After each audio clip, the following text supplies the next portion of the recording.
On va continuer, salam alaikum, on va donc continuer sur les fondations sous deux poteaux. Donc on a vu la dernière fois, lorsque les poteaux avaient des charges identiques, on a vu le calcul, donc ça donnait des contraintes uniformes au niveau de la fondation et ça se calcule, comme on dit, comme une fondation donc isolée avec une contrainte uniforme et en utilisant la méthode DBL plus la poutre de rigidité. En ramenant donc au calcul RDM sollicité par une charge donc uniformément répartie. Aujourd'hui, je vais parler de la fondation quand elle est sous deux poteaux, sauf que avec des efforts, donc vous avez un 1 différent de un 2. Donc les efforts dans les poteaux sont différents. Donc ici nous avons donc un problème de répartition de la contrainte au niveau du sol. Donc si nous avons une fondation sur deux poteaux, si j'ai une fondation sur deux poteaux, avec donc des charges N1 et N2, tel que N2 est supérieur à N1, et bien ici nous allons avoir un diagramme des contraintes qui n'est pas le même. On n'aura pas une uniformité au niveau des contraintes. Je vais avoir un état de contrainte qui va beaucoup plus vers, donc j'aurai à peu près une contrainte donc sous forme de trapèze. Une contrainte sous forme de trapèze. J'aurai donc sigma min, la contrainte min, et la contrainte est sigma max.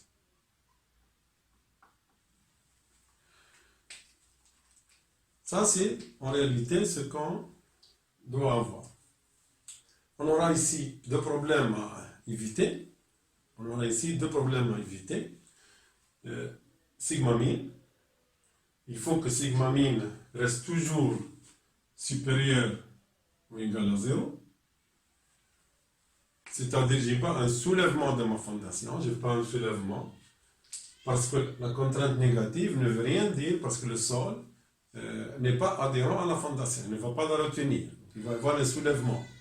Donc la surface de contact, elle sera réduite. Parce qu'ici, le sol ne peut pas supporter des contraintes de traction. Le sol ne supporte que de la compression. Donc il faut toujours que la contrainte minimale soit supérieure ou égale à 0. Et il faut que la contrainte max aussi soit à une certaine limite. On doit la limiter à quelque chose. Donc elle doit rester inférieure ou égale à une limite.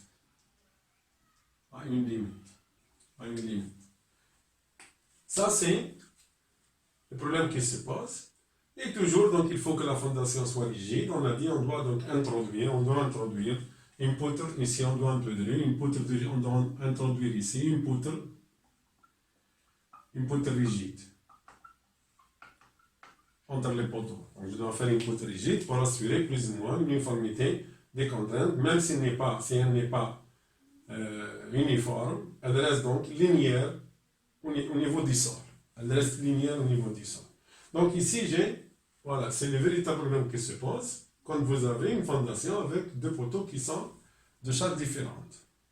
Avec un 2, comme j'ai dit, supérieur à 1, ça doit incliner beaucoup plus dans le sens, donc la contrainte max sera dans le sens de 1, 2.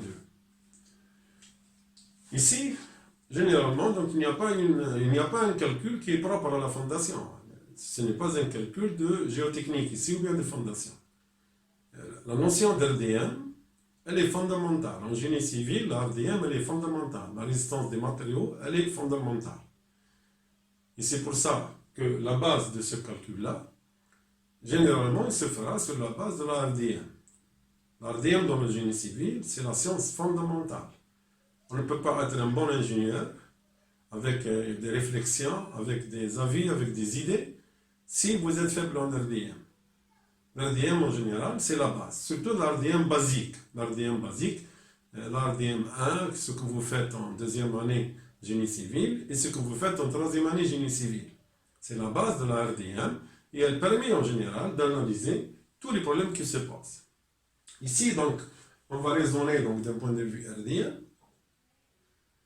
Donc, si je vois ma fondation, je vais avoir une fondation d'en haut, donc je vais avoir une fondation qui a cette allure-là. si je vais rester dans une fondation classique, rectangulaire. Donc je vais avoir le poteau ici, qui représente l'effort 1, 2, et j'ai le poteau ici, qui représente l'effort 1, 1. Ok, et j'ai la poutre de rigidité, entre les deux poteaux. Donc, ici, c'est un contact de la surface de la fondation sur le sol. Elle est sur le sol, elle est en contact avec le sol,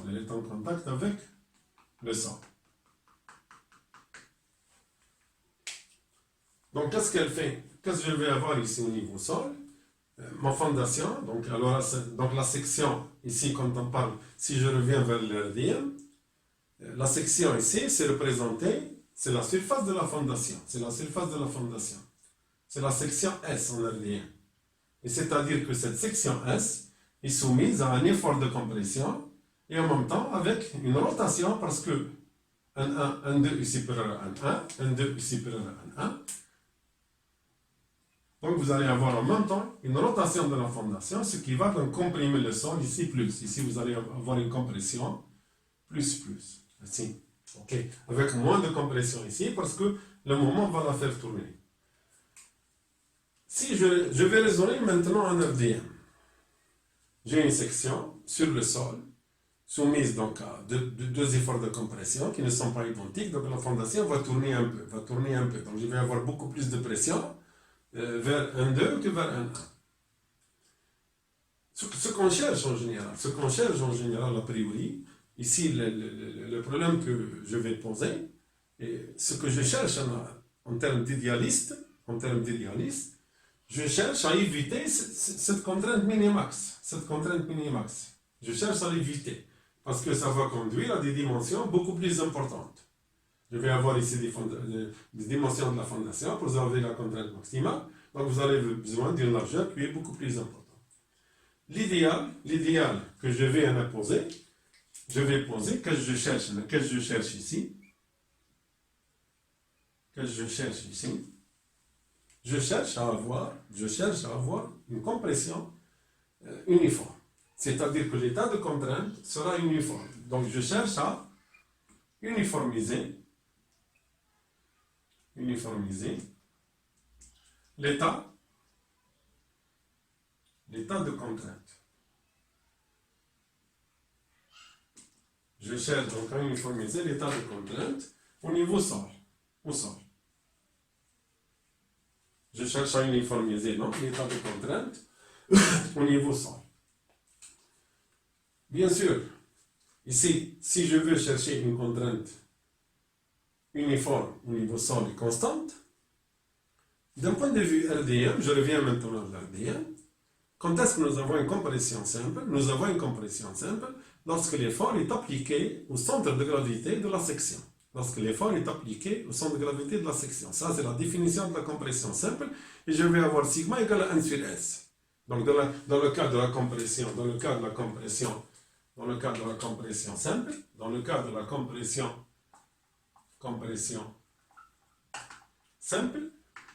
pour avoir une compression simple, il faut que N soit appliqué à G, centre de gravité, et je peux dire dans ce cas-là que sigma égale à N sur S. Et vous avez donc là, vous avez une contrainte uniforme. Vous avez une contrainte uniforme.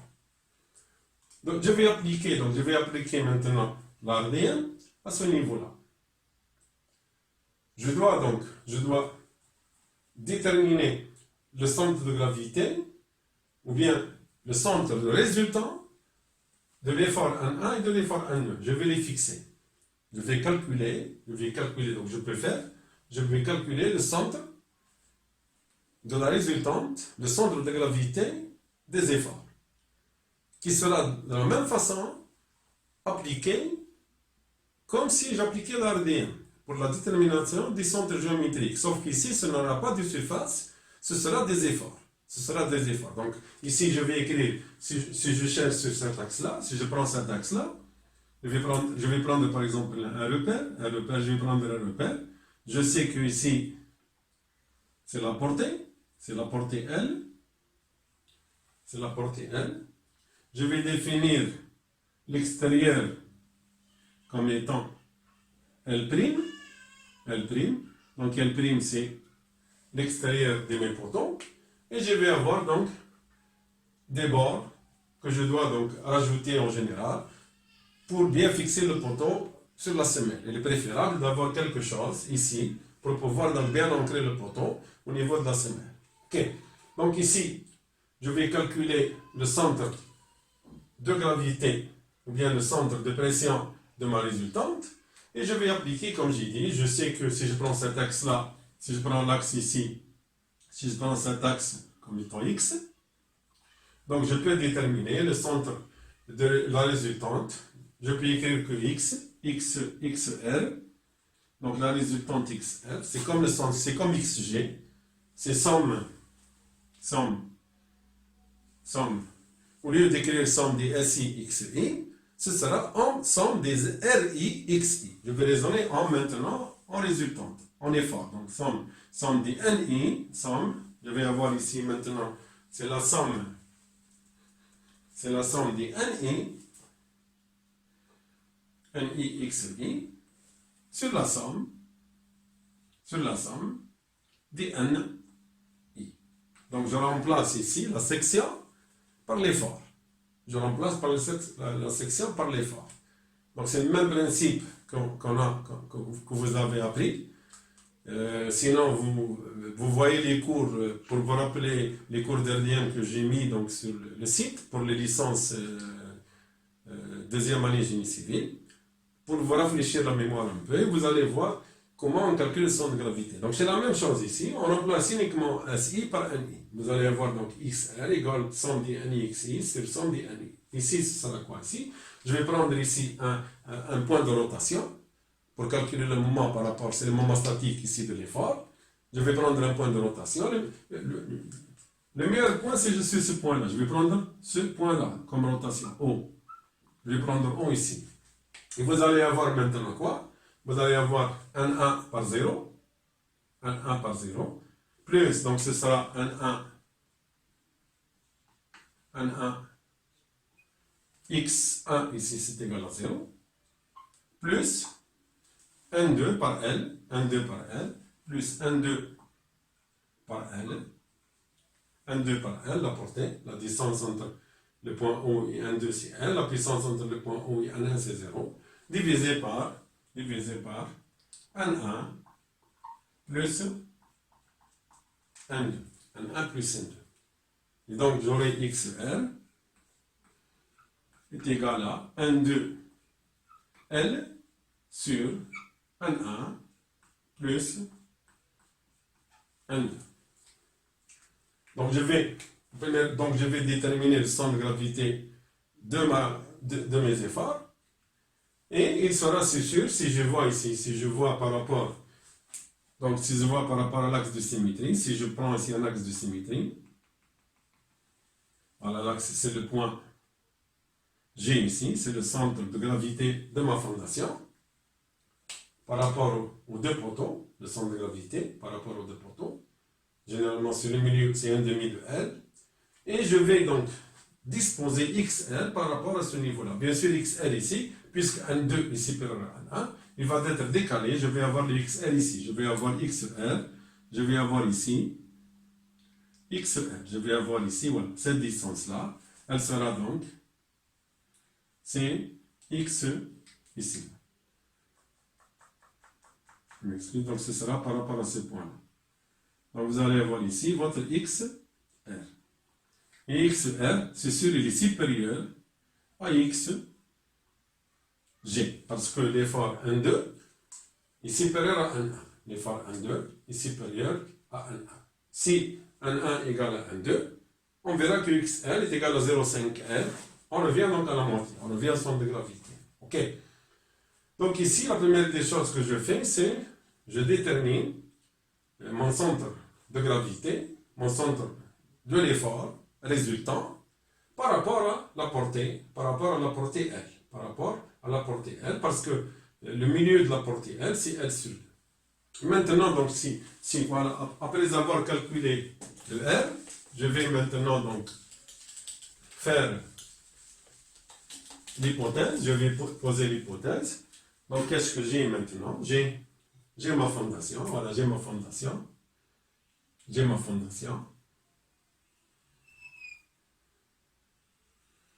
J'ai mon premier poteau avec l'effort N1. J'ai mon deuxième poteau avec l'effort N2. J'ai mon centre, j'ai l'axe de symétrie par rapport au poteau. J'ai l'axe de symétrie par rapport au poteau, donc c'est L sur 2. Ici L sur 2, ici L sur 2. Ça, c'est la symétrie par rapport aux deux poteaux. Et j'ai sur l'axe ici, sur cet axe-là, sur l'axe X,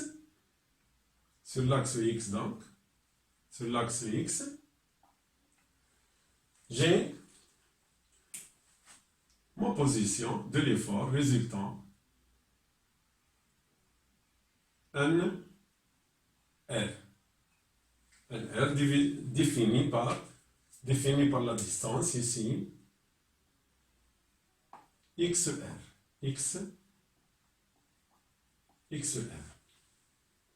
OK. Et ici, je peux définir ça comme étant XG de la fondation. Et c'est sûr ici que XR, comme on a dit, est supérieur à XG. Donc ici, l'idéal, c'est, comme j'ai dit, c'est que le centre de gravité de ma fondation doit coïncider avec le centre de pression de la résultante des efforts N1 et N2. Donc il va falloir donc essayer de faire confondre, ramener XG à XR. Et là, donc, je suis obligé de jouer sur ma fondation. C'est ma fondation. Bien sûr, ici, pour pouvoir déplacer le XG, il faut donc augmenter la dimension dans le sens de N2. Donc ici, je vais, qu'est-ce que j'ai? J'ai ça, je connais ici, donc je connais la dimension ici. Je connais cette dimension que j'ai posée comme étant L'.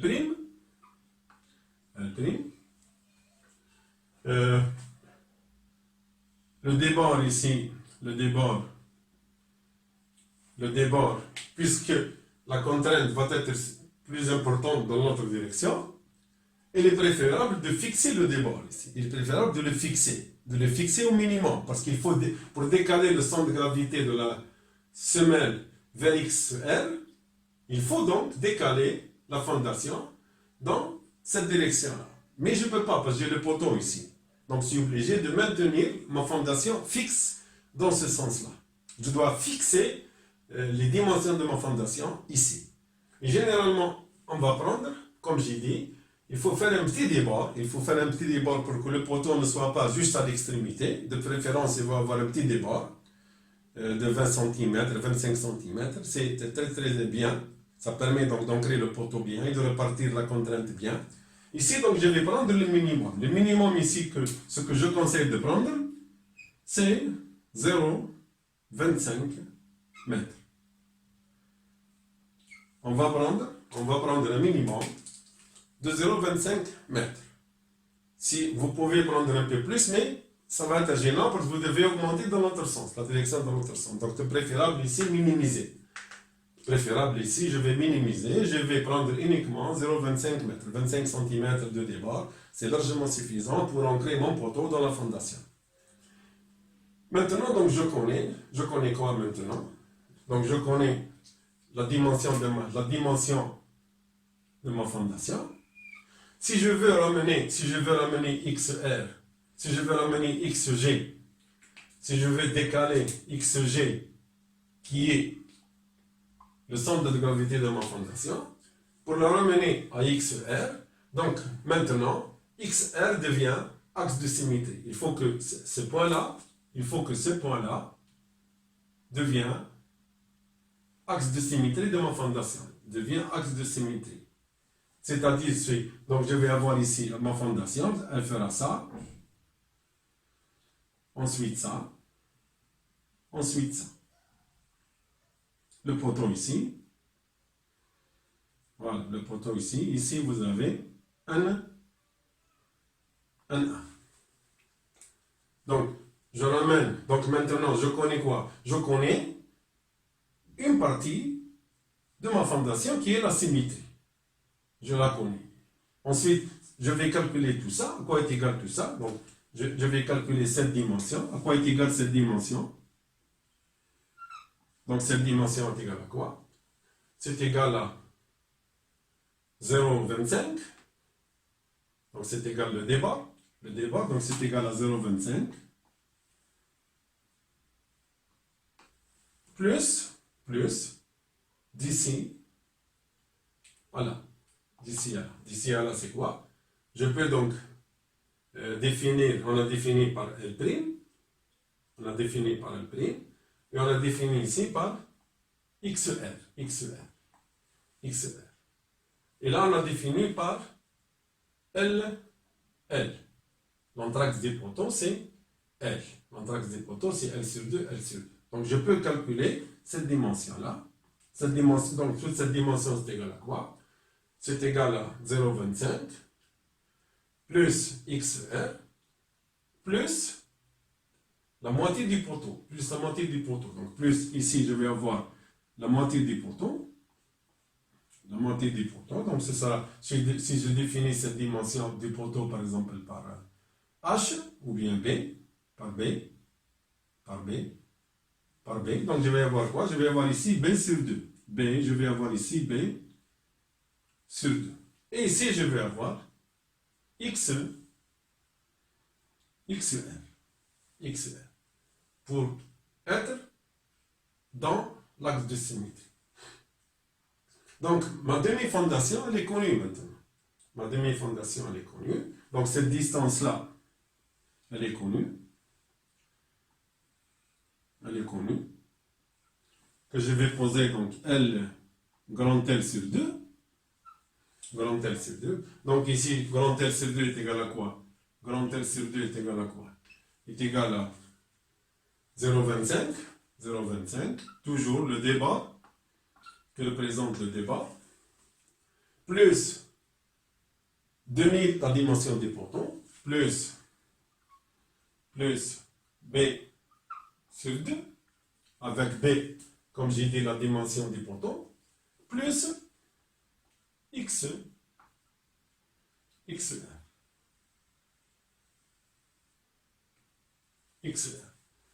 Et donc, L, la dimension totale de mon fondation, elle sera égale à 2 fois 0,25 plus B sur 2 plus XR.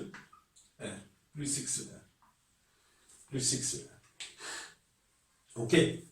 Donc maintenant, avec cette dimension-là, avec L, la longueur de ma fondation, qui démarre à 0,25 ici, du nu des protons, avec cette longueur-là, je suis sûr que ma fondation maintenant, l'effort NR est appliqué au centre de gravité de ma fondation. J'ai un état de contrainte qui est totalement uniforme. Donc ici maintenant, j'ai quoi? Donc maintenant j'ai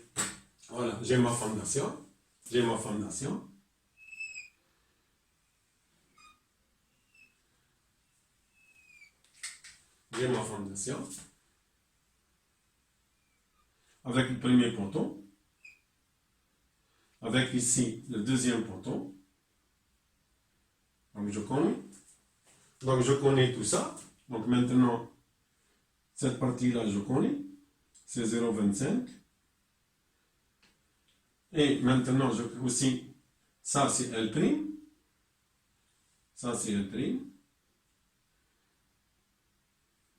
L', c'est le nu. Et ça, c'est L. Ça, c'est grand L. Grand L. Et on peut avoir donc cette partie-là, la partie ici, le débord de ma fondation. Le débord de ma fondation. Je peux calculer à quoi est égale cette partie-là. Cette partie-là, donc, c'est égal à quoi? Donc, je vais définir ça comme étant, par exemple, petit a. Ou bien, oui, je vais définir comme étant petit a. Et je vais avoir quoi ici? Je vais avoir donc petit a. Le débord est égal à quoi? Est égal à L. Est égal à la dimension totale. Moins, entre parenthèses, 0,25 plus L'. Plus L'. Plus L'. Ok, plus L'. Et ici, donc ici, je fais quoi maintenant? Maintenant, j'ai une fondation, donc avec un centre de gravité, avec le centre de gravité, avec un centre de gravité qui a L sur 2, L sur 2, grand L sur 2, grand L sur 2. Et le centre de gravité, donc il est ici, G. Et l'effort résultant, NL aussi est appliqué à G. Parce que j'ai calculé en mettant en superposition les deux centres de gravité. Le centre de gravité de masse humaine a été pris par hypothèse égal au centre de gravité de l'effort. Et comme ça, donc, je vais assurer une contrainte uniforme, une répartition uniforme au niveau de ma fondation. Bien sûr, ici, le A, il ne faut pas que le A soit très très important. Il ne faut pas que le A soit très très important. Généralement, il faut rester aux alentours, c'est-à-dire ce débord, cette dimension de débord, voilà, cette dimension-là, il faut qu'elle reste inférieure ou égale à 1,5 mètres. Il faut rester dans cet ordre de grandeur-là, pour ne pas avoir de flexion, pour ne pas avoir une console importante, parce que les contraintes au sol sont très très importantes.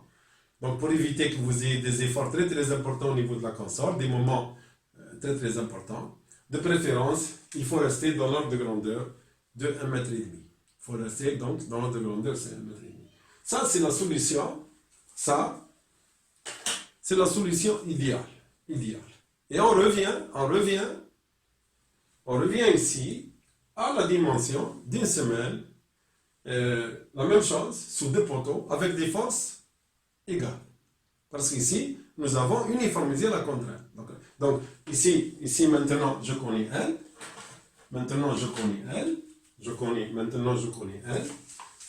Je sais que mon diagramme de contraintes, il est uniforme. Le diagramme de contraintes, il est uniforme. Donc je vais avoir quoi? Je vais avoir ma fondation.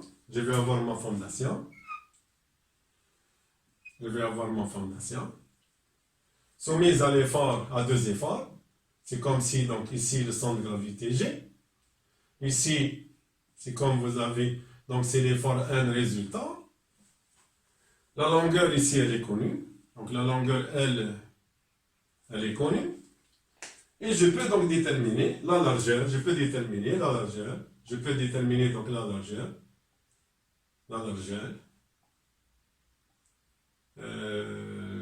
Grand A ou bien grand B, grand A de ma fondation.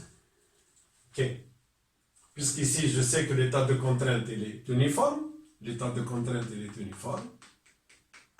Et donc, sigma sol, est égal à NR, c'est-à-dire N1 plus N2, divisé par S, la surface de la fondation, qui doit être inférieur ou égal à sigma sol admissible.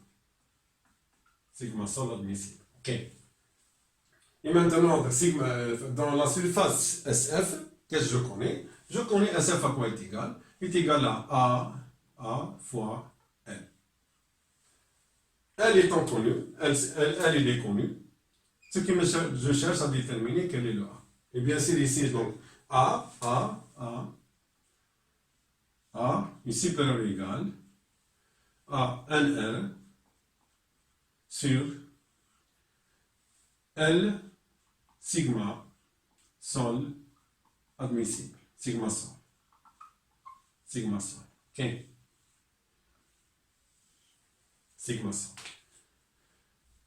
Pour le calcul, donc pour le calcul ensuite, c'est le même principe que pour le calcul des fondations sur deux poteaux semblables. Donc il suffit de renverser la fondation, je la renverse. Je calcule le Q, il est uniforme. Q, donc je vais avoir ici, donc dans ce cas-là, je vais avoir donc une console en plus. C'est la partie de débat. De préférence ici, quand on fait la poutre ici,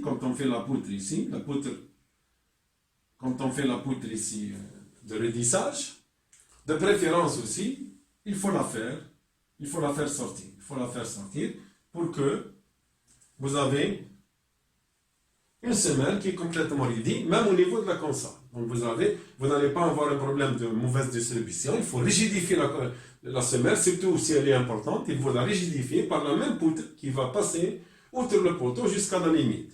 Et là, vous avez donc ici une rigidité, et la semelle va travailler dans une seule direction. Elle va travailler uniquement dans cette direction-là. Elle va travailler dans cette direction-là. Et dans cette direction-là, on avait dit que, donc je vais appliquer ici la méthode du biel. C'est le même principe, je vais prendre la charge totale, dimensionner ma semelle ici en épaisseur, donc l'épaisseur ici, H, c'est le même principe, supérieur ou égal, donc il faut prendre D plus 5, et je sais que D, c'est égal à A moins petit a,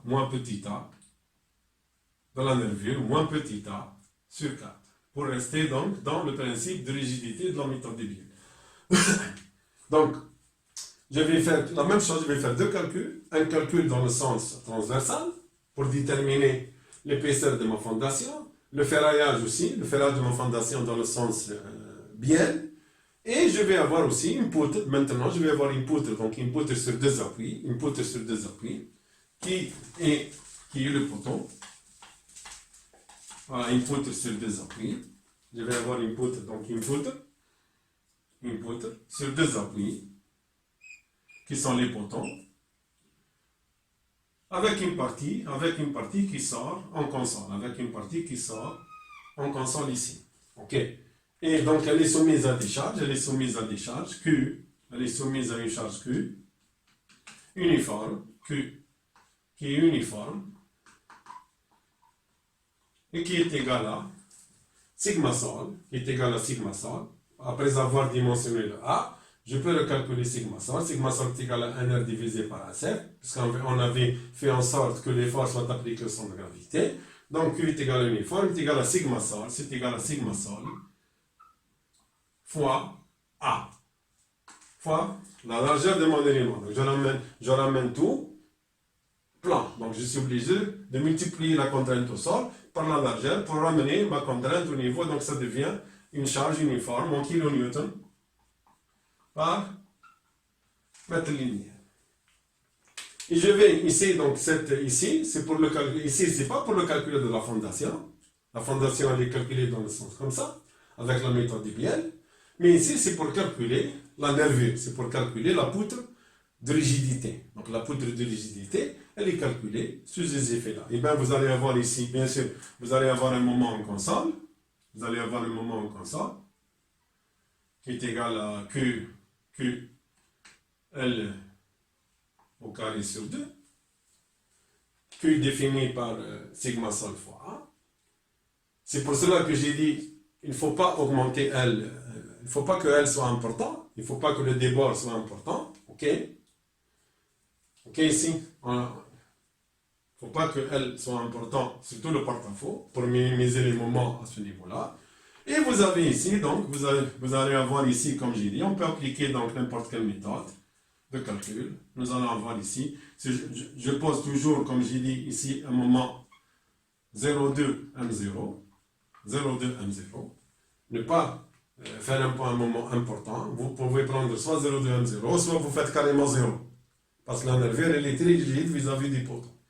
Donc, quand le poteau est très très important, vous pouvez aller à 0,2, 0,3, 0,4. Mais quand le poteau est faible par rapport à la poutre, par rapport à la poutre de rigidité, il faut rester dans le 0,2 M0. Si vous voulez faire 0, tant mieux. Si vous faites 0, tant mieux. Ce n'est pas un problème. OK? Et vous allez avoir donc un diagramme du moment qui sera donc calculé comme ça. Voilà, vous allez avoir un diagramme comme ça. Vous allez avoir un diagramme comme ça.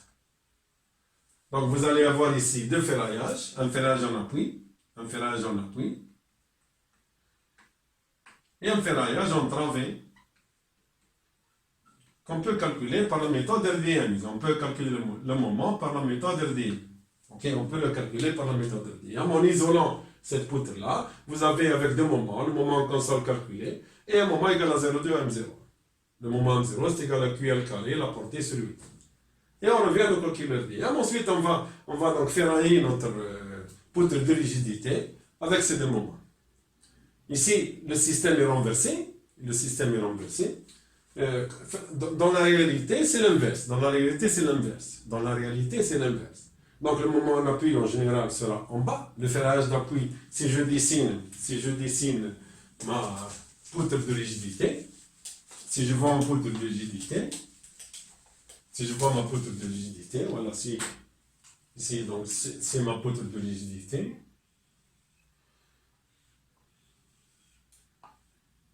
Avec les deux poteaux, un poteau ici et un poteau ici, en porte-à-faux. OK? Voilà, vous avez comme ça. Donc le moment on appuie, celui-là, il est juste ici, à ce niveau-là. Le ferraillage en général, il est mis en bas. Il est mis en bas pour absorber le moment en appui. Parce qu'ici, maintenant, la flexion est comme ça. Ici, c'est le schéma de calcul, c'est tout. Et le ferrage en travée, en général. La travée, maintenant, la poussée du sol, elle est comme ça. La poussée du sol, elle est comme ça. Donc, je reviens dans la réalité, OK? Il ne faut pas oublier ça. Et le ferrage en travée, il sera mis ici. Ferrage en travée, donc je vais le mettre à ce niveau-là. Il sera ici. Voilà. OK? Donc le ferrage en travée, il sera mis à ce niveau-là. Et l'appui, c'est à ce niveau-là. OK? Ça, c'est le cas idéal. Si je peux faire sortir le centre de gravité de façon à qu'il soit confondu avec la résultante des efforts, c'est l'idéal. Avec un A, comme j'ai dit, qui soit aux alentours de 1,50 m. C'est acceptable, 1,50 m, ok? Acceptable, aux alentours, j'ai dit. Mais l'idéal, c'est ça. L'idéal, c'est d'avoir une uniformité des contraintes.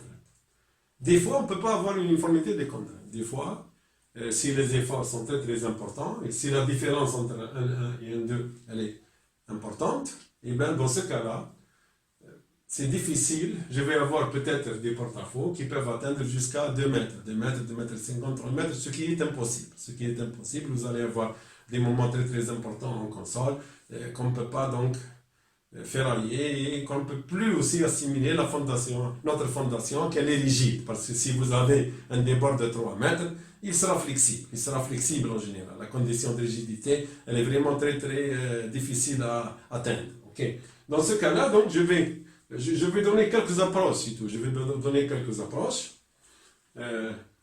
Si vous trouvez que votre fondation elle dépasse les 1,50 m, par exemple, eh bien, vous vous limitez à 1,50 m. Vous vous limitez. Donc, je ne peux plus, dans ces conditions-là, l'idéalisation, c'est-à-dire avoir contrainte, avoir sigma égale uniforme, constante égale constante, c'est impossible. Parce qu'ici, j'ai dépassé 1,50 m. Quand je dépasse 1,50 m, si vous avez par exemple 2 mètres ou bien 2,50 m, quand vous calculez, vous trouvez 2 mètres, 2,50 m, donc ce n'est plus possible. Et bien vous allez fixer 1,50 m. On va fixer notre longueur de fondation à 1,50 m. Je vais la fixer à 1,50 m. Donc j'aurai ici 1,50 m, carrément fixe. Je vais prendre ici, maximum, 1,5 m fixe. Et la même chose, donc ma fondation, elle a des dimensions qui seront connues. Donc je vais avoir des dimensions L. Je peux donc déterminer L maintenant. Donc c'est égal à 0,25 plus L', d'ici à là, L', plus L', plus 1,5. Voilà, maintenant, les dimensions de ma fondation maintenant sont fixées. Parce que c'est le maximum que je peux faire. Donc mon centre de gravité ici, donc il sera la moitié. Il sera la moitié. Donc j'ai le centre de gravité de ma fondation. J'ai F, centre de gravité de ma fondation. Et puisque je ne suis pas arrivé à... Puisque pour avoir XR confondu avec GF, comme j'ai dit, il faut aller plus que 1,50 m, donc je ne peux pas. Donc c'est sûr que je vais avoir un petit décalage, donc ma résultante restera toujours décalée. Elle restera donc décalée. Donc ici, je vais avoir XR.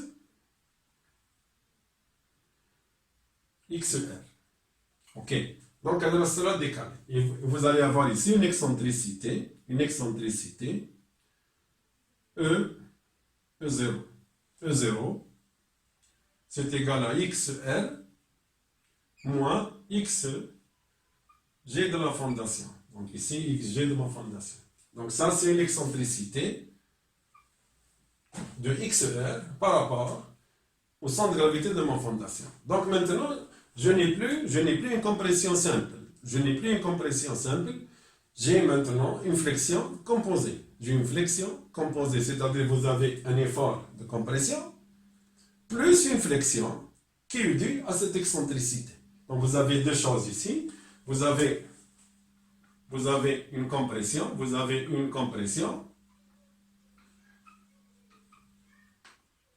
avec un R qui est égal à un 1 plus un 2. Ça c'est la compression. Et vous avez un moment qui est égal à un R multiplié par l'excentricité E0, multiplié par l'excentricité. Donc ça vous donne, donc c'est une flexion, ici nous sommes devant une compression plus une flexion, ça nous donne une flexion, c'est une flexion composée. Donc on revient vers l'RDN, Donc vous voyez que toujours, on s'éloigne, en raisonnement, mais quand on revient vers l'RDN qui est la base du génie civil. Et c'est pour cela que j'insiste, il faut avoir un bon niveau au niveau RDN, surtout l'RDM de base. J'ai fait un cours hier sur la flexion, c'est le moment d'inertie.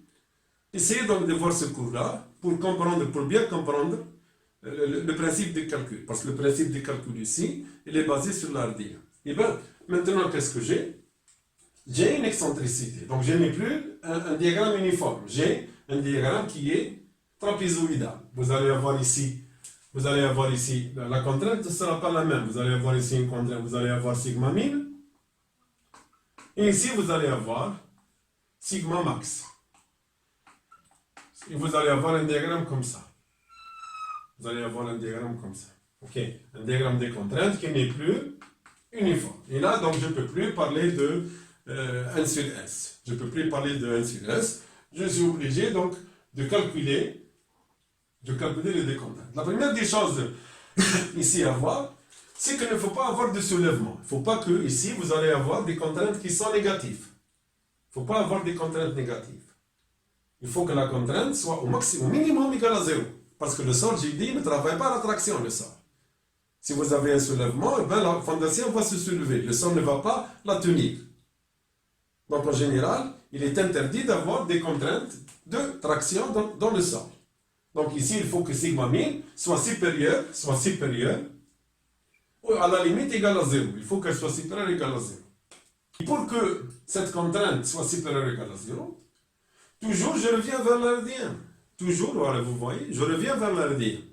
Quelle est la condition que quand vous avez une flexion composée, Si l'effort est excentré, la contrainte reste une contrainte de compression.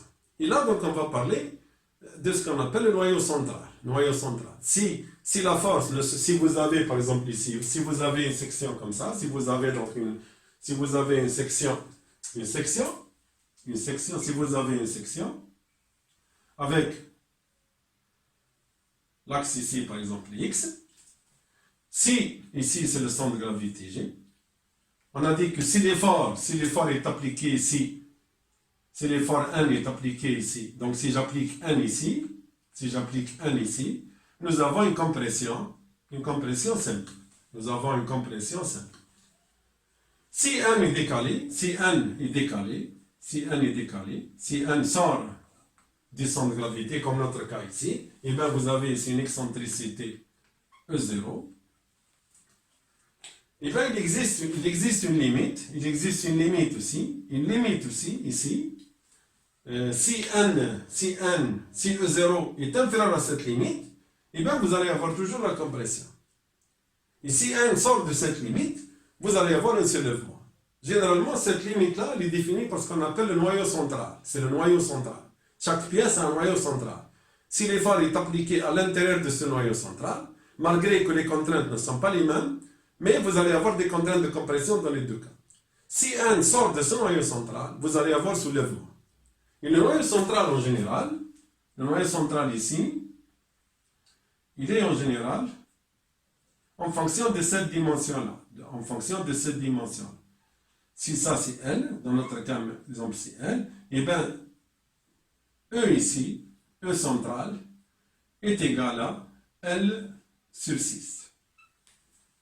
C'est L sur 6. Donc si votre force ne sort pas de L sur 6, vous avez toujours une compression dans les deux limites. Malgré que les compressions ne sont pas les mêmes, mais vous allez avoir des compressions.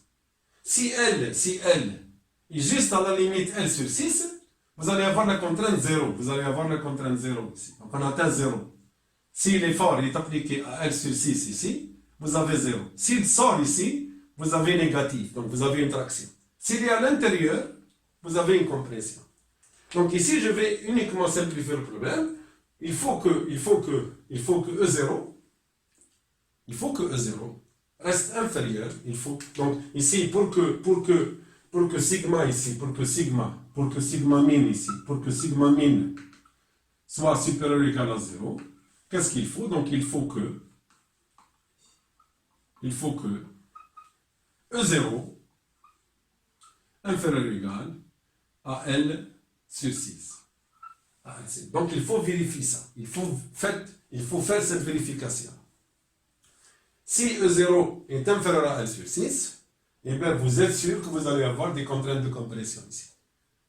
Vous n'allez pas avoir de soulèvement.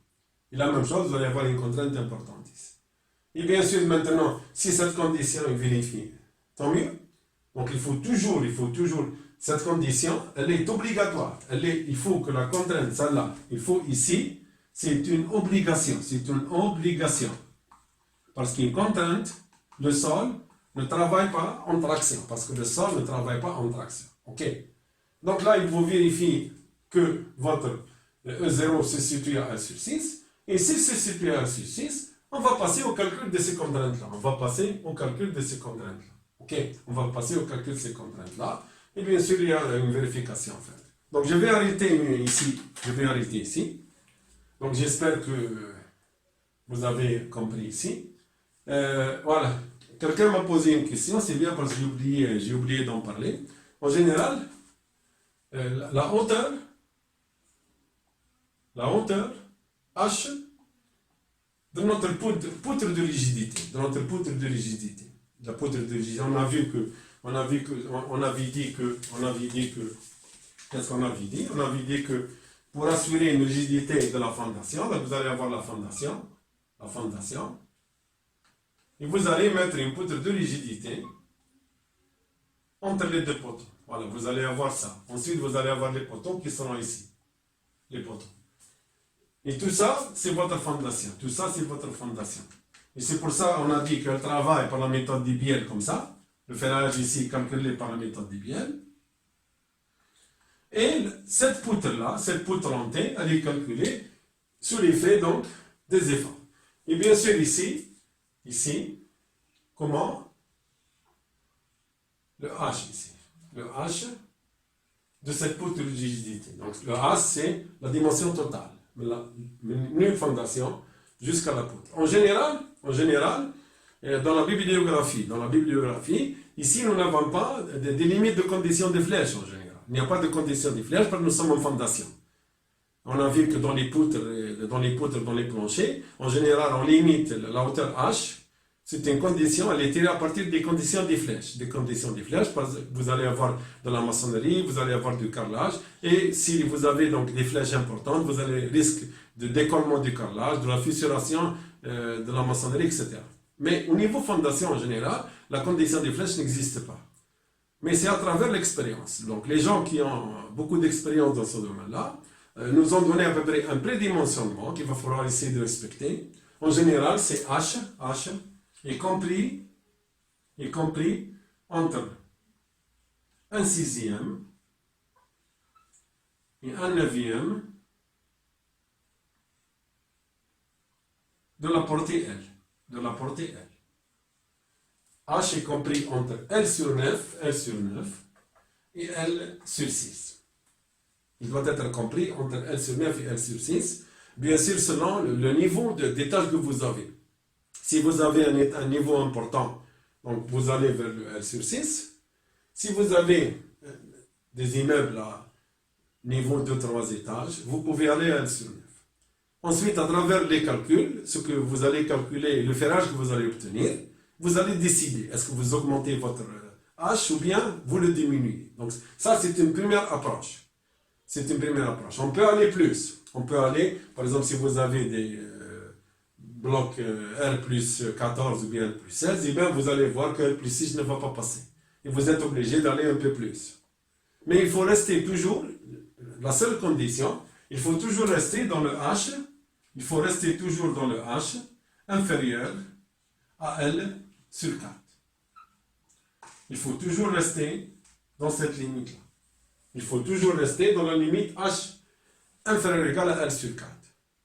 Parce que pour la théorie des poutres, pour considérer que vous avez une poutre, il faut que la hauteur de votre poutre ne soit pas supérieure à la portée sur 4. Ce n'est plus une poutre maintenant. On va rentrer dans ce qu'on appelle les poutres cloisants. Donc ici, la poutre ne va plus travailler en flexion, elle va travailler par des bielles. On revient à la méthode des bielles.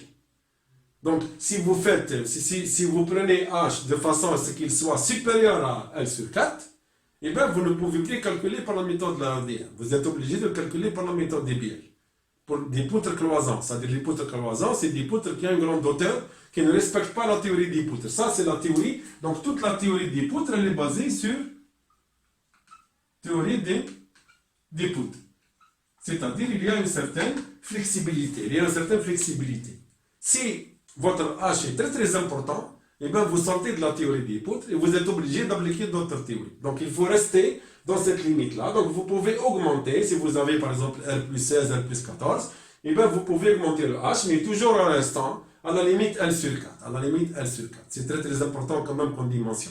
Si vous prenez L sur 4, si vous avez par exemple un espacement de 4 mètres, vous êtes à 1 mètre à peu près. Vous êtes à 1 mètre de hauteur de poutre. Ok? Donc ça, c'est les conditions à peu près que je voudrais donc dire. Donc ici, pour les fondations, c'est pour cela que j'ai dit il est difficile d'appréhender les fondations. Vous avez plusieurs types de fondations, mais il faut toujours avoir un bon sens. Un bon sens, c'est un raisonnement. Le bon sens, c'est l'engineering. L'engineering, ce n'est pas des études, ce n'est pas les équations. Les équations, ça nous aide à faire des choses, à rendre quelque chose scientifique. Mais il faut avoir un bon sens. Il faut avoir toujours un bon sens, réfléchir bien, qu'est-ce qu'il y a à faire de bien, de logique. Et à partir de ce qu'on pense logiquement, on essaie donc de le traiter par une méthode scientifique. Mais il n'y a pas quelque chose de fixe sur les fondations. Je vais ensuite, dans les prochains cours, je vais donner quelques idées et on va voir que c'est vraiment très très vaste. C'est vraiment très très vaste. Le domaine des fondations, c'est un domaine qu'on ne peut pas traiter. peut-être en termes de fondation, par exemple, fondation sur deux poteaux, et ben je peux faire peut-être 10 cours. Je peux faire 10 cours sur les fondations sur deux poteaux. Alors imaginez sur les autres types, etc., etc. Donc c'est un peu compliqué parce que vous avez un champ d'action qui est très très important. Mais je vais donner les grandes lignes, après avoir terminé ce cours. Bien sûr, cette méthodologie, en général, elle reste applicable, cette méthodologie. Vous allez voir que dans les projets réels, en général, on peut le faire ça. On peut le faire ça dans des projets réels. Parce qu'en général, les poids de la structure sur les poteaux, c'est pas vraiment ils n'ont pas une disparité importante, ne sont pas vraiment très très différents. On peut arriver à faire des fondations qui sont avec une contrainte uniforme, c'est l'idéal. Comme ça, vous n'allez pas avoir, même s'il y a des tassements, ils vont rester uniformes, tout va rester uniforme. Mais si on n'arrive pas à le faire uniforme, on peut tolérer une certaine excentricité et on verra après comment on va calculer. Il y a d'autres méthodes qu'on va faire, d'autres types de fondations qu'on va aborder. On va passer des fondations uniformes à des fondations sous d'autres types de configurations. Ok? Et je vous remercie d'avoir suivi. Si vous avez des questions, toujours vous pouvez me les écrire dans les commentaires. Et essayez de vous abonner aussi au niveau de la chaîne. Ok? Comme ça, on va valoriser cette chaîne-là. Et je vous remercie. On s'en Inch'Allah.